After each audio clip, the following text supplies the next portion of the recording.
নমস্কার বন্ধুরা, আমি সুদীপ্তা। সুদীপ্তার হেসেলে তোমাদের অনেক অনেক স্বাগত। আশা করি তোমরা সবাই ভালো আছো, আমিও ভালো আছি। আজকে আমি ফ্রাইড রাইস বা সাদা পোলাও যাই বলো ওটা বানিয়েছি। তো ফ্রাইড রাইস বানাতে আমি কিভাবে বানালাম, কি লাগলো সেগুলো চলো দেখি। ফ্রাইড রাইস বা সাদা পোলাও বানানোর জন্য আমি 700 গ্রাম মতো বাসমতি চাল 1 ঘন্টা আগে ধুয়ে জলে ভিজিয়ে রেখেছি। আর এখানে আমি জল হাঁড়িতে ফুটতে বসিয়ে দিয়েছি। এই ফোটা জলটার মধ্যে আমি প্রথমে লেবু দিচ্ছি। একটা পাতিলেবু আমি এখানে চিপে দিয়ে দেবো। পাতিলেবুগুলোকে আমি এভাবে টুকরো করে রেখেছি যাতে আমার চিপতে সুবিধা হয়। পাতিলেবুটা দিচ্ছি কারণ যাতে ভাতের যে চালটা দিয়ে যে ভাতটা হবে সেটা যাতে সাদা হয়, আর চালটা যেন গায়ে গায়ে ভাতটা লেগে না থাকে, খুব ঝরঝরে হয় এতে।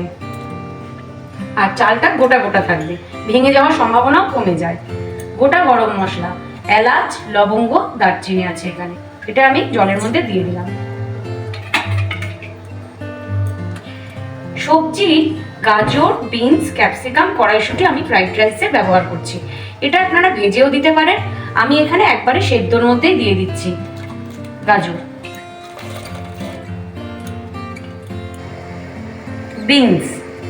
বিনসটা এভাবে কেটে নিয়েছি, এটাও দিয়ে দিলাম।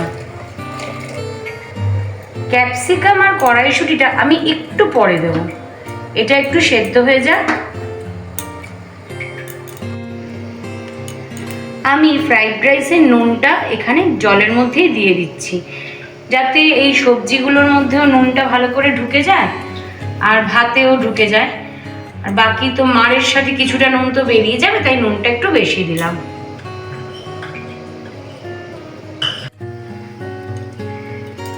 গাজর আর বিনসটা কিছুক্ষণ ফুটেছে, এবার আমি ক্যাপসিকামটা দিয়ে দিচ্ছি।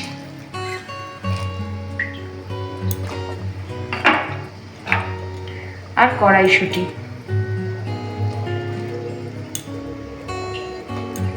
দুটো তেজপাতা আমি এখানে দিয়েছিলাম।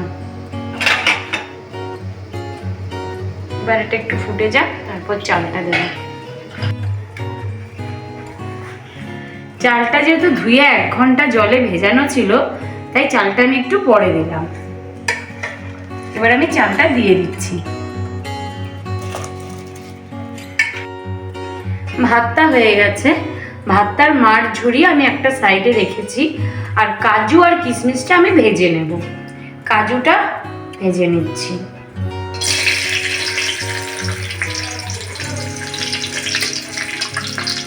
কাজুতে হালকা একটু কালার হলেই আমি কাজুটা তুলে নেব।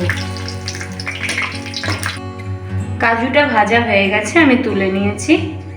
এবার কিশমিশটা ভেজে নেব। কিশমিশটা একটু ফুলে ফুলে উঠলেই আমি নামিয়ে নেব, বেশি কড়া করে ভাজবো না।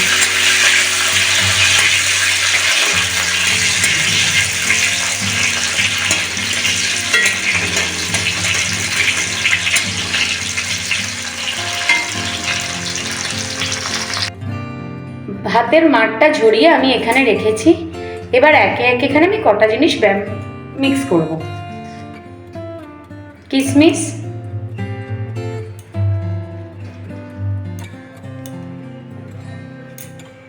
কাজু,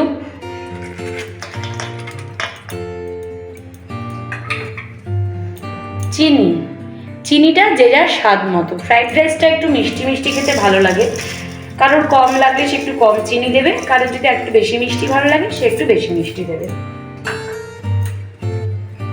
ঘি, এগুলো আমি একবারে সব ঢেলে নিচ্ছি, তারপর মিশিয়ে নেব।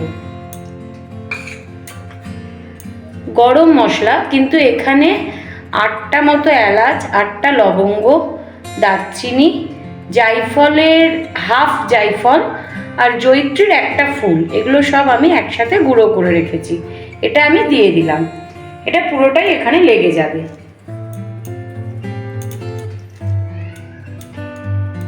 এবার এগুলো সব আমি মিশিয়ে নেব।